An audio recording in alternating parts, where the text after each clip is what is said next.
Okay, I had a big plan for tonight's video. You're in the video now. You want to say hi? Two of my grandkids. Layla, you say hi? And Thea. I had a video all planned out for tonight, and then you guys just gonna stare at the camera. It's really too hot to be sitting by this fire, by the way. It was 102 degrees or something like that today. But I'm a hardcore, I'm gonna get my video done, so I'm gonna do it anyway. And I had a big plan for today. So I had my wife find, actually I was looking for my Mormon mission journals. I wrote in my journal every single day when I was out there, and I've been looking for them for years. I couldn't find them, and so I told my wife about it, and of course she found them in like 5 minutes. They were in a corner of our bedroom, stacked on the floor. I don't know how I didn't see them. I am my father's son, but it was pretty cool to find them. And I was just gonna go through and find like highlights from, you know, some of the stuff I've talked about. But I've actually been reading every single page all the way through, because I've kind of been blown away by my mindset out there. I kind of remember it, but you know, 42 years ago, I got home next month, 42 years. It's a long time, and your memory plays tricks with you, and you don't always remember everything the way you thought you did. And there are so many of the stories that I tell that I have no recollection of at all. Some of them I do, some of them I remember. And I was going to bring my journal out tonight. You guys leaving? Yeah. Sorry, I'm just going to say goodbye to my granddaughter real quick. Oh, you're staying. You're just taking Aries home, right? The stick's on fire. Yeah, leave the stick in the fire. So I was really taken by how sad I was. I knew I struggled, especially the first few months out there, but I was actually quite shocked with how prevalent it was. And I was going to bring the journals out, and I was going to read a bunch of passages from them, because it's almost like reading a new story to me, let alone to you. And I am going to do that, but tonight I wanted to just kind of cut loose and just chill and not have to worry about it too much. So I thought instead I would just kind of share some thoughts. And one of the main prevalent thoughts, like I already said, was just the overwhelming sadness. The first companion I had on that mission, and I've talked about this before, we just did not mesh at all. He might be a nice dude. I have no idea what he's doing these days. I haven't talked to him since 1983. So I have no idea. I know he was from California and up in the high desert, Palmdale, Lancaster area. But I'm a very outgoing, social guy, and he was not that. He was a very socially awkward guy. And because on a mission you have a senior companion and a junior companion, he tried to be kind of like my boss. And, you know, after reading these journals, I'm about a third of the way through my mission, by the way. I remember this. I remember getting really fed up with him. And we never came to blows, nothing that bad, even though somebody commented on a video I did just a couple days ago about how they had to separate missionaries that lived next to him all the time. I get it. You're with somebody 24 hours a day, 7 days a week, 365 days a year. It's a lot, and it's really hard to be with anybody that much. I mean, your spouse, your kids, whoever. I love my family with all my heart. I love hanging out with my wife and my kids. But you know, you're just with somebody nonstop, and especially somebody who's not a family member, who's not a friend. You didn't know them until you met them the day you moved in together, basically. It's kind of crazy. So we just did not mesh, and I've been reading all these stories. So it's pretty normal for a missionary companionship to be together for 2, 3, maybe 4 months. For whatever reason, they left us together for 5 months. And we even transferred together. Transfer is when you move to a new city. And you almost always, when you transferred, at least back then, you went to a new companion. And we stayed together. And I don't know if they were trying to teach us a lesson or what they were trying to do, but it was rough. It was really rough. We finally kind of came to a point where we could tolerate each other. And I'm not just saying from my point of view. I'm sure he had his issues with me too. I'm not perfect. I never claimed to be. Had somebody, I told this person I'm not commenting to them anymore because they're just such a nasty. They've been commenting on my videos and they're just nasty. And I don't get it. I don't understand that. I've tried to be nice back and relatively respectful, but I finally said that's it. I'm not commenting to you anymore. Because I don't know if they're a troll or if they're actually an unhappy person. But speaking of unhappy people, I always got the impression that companion was just not a happy guy. I'm guessing he probably didn't have a lot of friends in school. And he struggled. And looking back now, I kind of feel bad for the dude. I mean, I feel bad for me too. I'm reading these journals. In fact, I reached out to a really good high school friend of mine. We were practically lifelong friends. I think we met in 1st or 2nd grade. And he's the guy I've talked about before that I would have never guessed would leave the church in 1,000 years. And he left a couple of years ago. And I reached out to him just tonight. And, he lives up in Eastern Canada. And I said, I didn't realize how often we wrote each other letters. And he's like, yeah, I remember that. And it's like your lifeline, at least it was back then.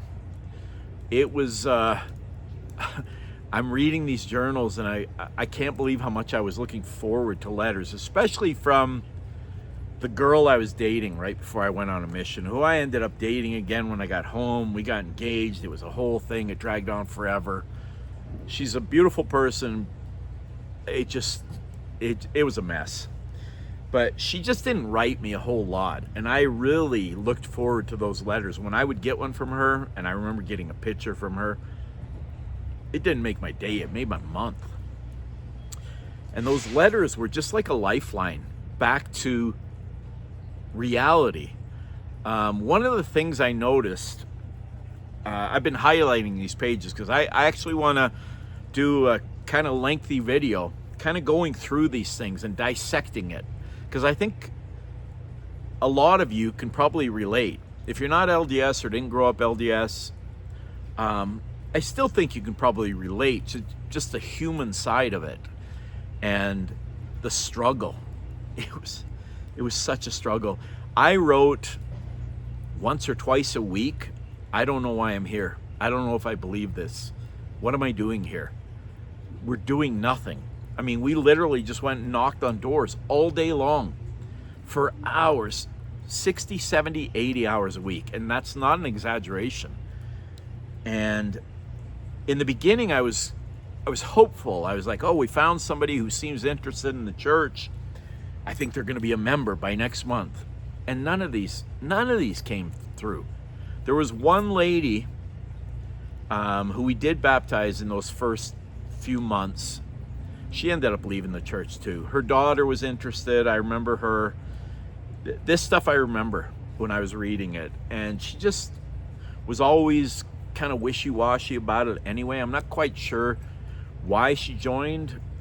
I hope it wasn't because of pressure from us. It might have been. You're taught to go out there and baptize people. And it was a struggle. It is a struggle that I've said I don't regret. I still don't regret. It shaped who I am as a person. Some people like me as a person. Some people maybe don't. I try to be a good guy. I really do. One guy, same guy I was talking about before, said, well, I just look at your appearance and it's obvious. He was implying I'm just a bad dude. I'm really not. I'm a pretty nice guy. I try to treat people with respect, and especially if you're nice to me. I'm always going to be nice. But anyway, so yeah, I was reaching out to this high school friend of mine, lifelong friends, and just talking about this, and how letters were so important. And I've mentioned this before, but I found a couple of passages about it, about how I would look forward to going to sleep because I could escape into my dreams. And I actually found a passage where I literally was saying to my companion, and he was saying to me, hey, we get to go home now and escape. And that was, we're going to go to sleep, go into our dream world. We don't have to be here for 7 or 8 hours. That's just a sad statement. I never, reading these, looking back on it, I remember not feeling like I had a ton of support from the mission president, from the mission home, which was in Oslo. I was never in Oslo. I mean, I was there for a couple of days, but I was always hundreds, if not 1,000 miles from Oslo. I never felt a lot of support from them. I had 2 mission presidents. The first one was a jackass, and I'll say that without apology. He was a mean dude. Now, he had some right to be. He had been captured by the Nazis during World War II in Norway, and he had been tortured by them. And he was an angry, bitter man. I can't imagine why they made him mission president, because he was just an angry man. He was quite old at the time. He probably wasn't as old as I think he was, but I just saw his picture a couple of weeks ago that I had from when I entered the mission home in Oslo in April of '83. He was fairly old. I'd say he was well into his 70s. When we got our new mission president, he was from Pocatello, Idaho. In fact, his family's got some pretty famous history if you're from that area. The Broberg family, I don't know if I should say that. Well, you know what? They did a Netflix show about them, so it's not like it's a secret. My mission president was an awesome dude. I loved him. He was a great guy, but his brother got wrapped up in that whole, if you're familiar with that Netflix series, and the kidnappings and the seducing the young girl and all that crap. That was their family, and it was crazy. That happened not a whole lot of years after I got home, but the brother, my mission president, was just a nice, good guy, and I actually felt way more support from him than I ever did from the first guy.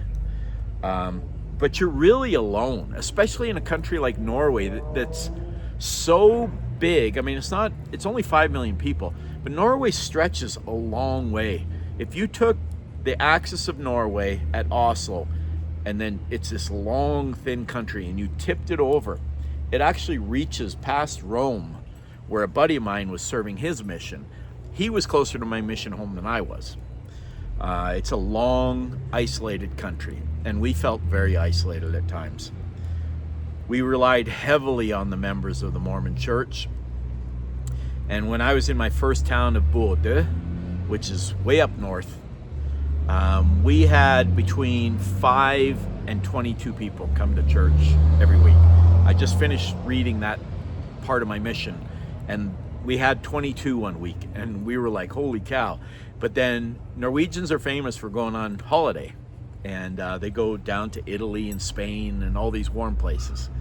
And I remember one week we had 5 people. I actually remember this. I didn't remember it until I read it, but tiny group of people, but they were amazing, beautiful people that really took care of us. They helped us a lot. We couldn't have survived without them. But endless knocking on doors, endless. And I've been reading, like I said, I'm almost a third of the way through my mission in my journals now. And there are many days nobody let us in. There were days where one person would let us in, 2. The best day I've come across was 4 people talked to us. And I eventually was in a town called Kristiansund, which is up north as well, not quite as far north. And I was there for 3 months in the dead of winter. It wasn't quite to the Arctic Circle, so, it wasn't completely dark, but the sun In the middle of winter, the sun would peek up over the mountains at around 11 a.m. and by 2 p.m. it was gone again. It was very depressing. I remember getting in one house in that whole time I was there, 3 months. I'll find out if I'm remembering correctly here in not too long, because I've been reading about 40 or 50 pages of this a day. I wrote between 1 and 3 pages every single day.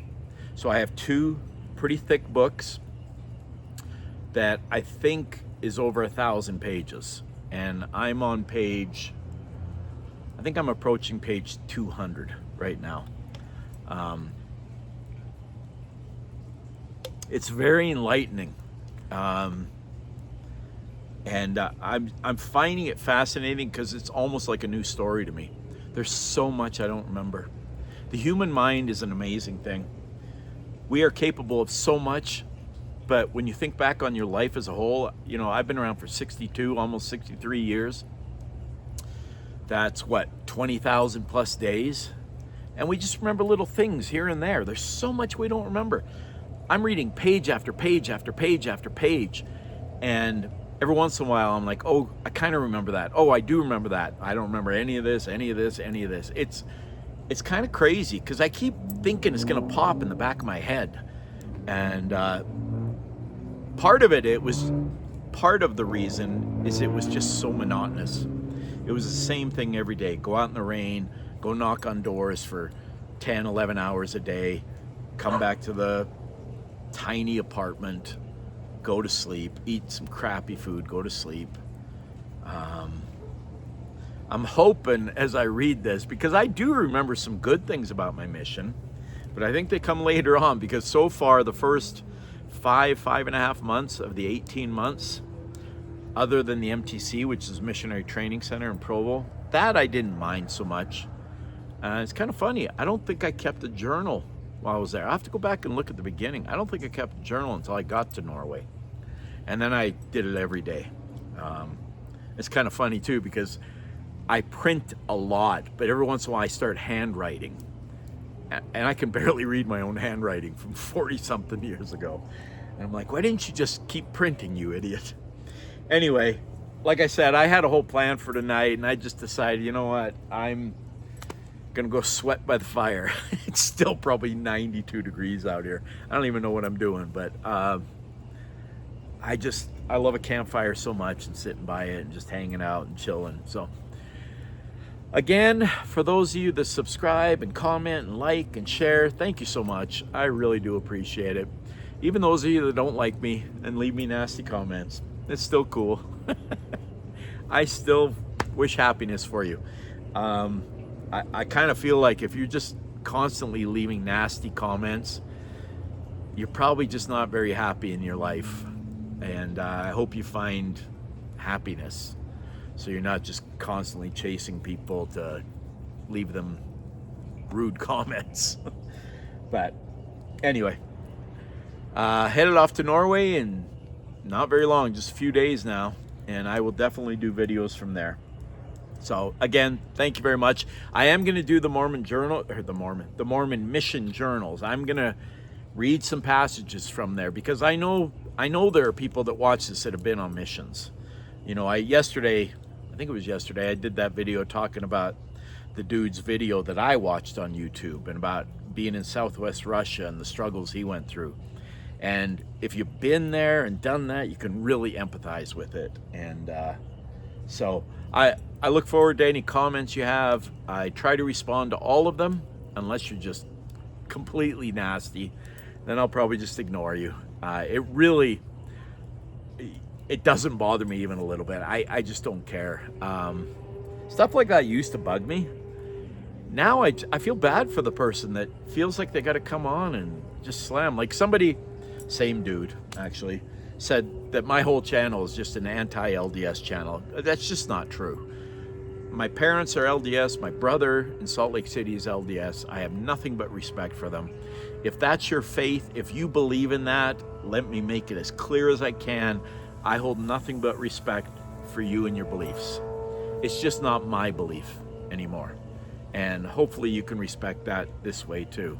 And I know sometimes I have memories and comments that are not great of the Mormon Church, but most of my memories are good things. And I hope that comes across. If it doesn't, that's why I'm saying it. Have a great night, y'all. Tack för denna gång, men snackas igen snart. Peace. Love.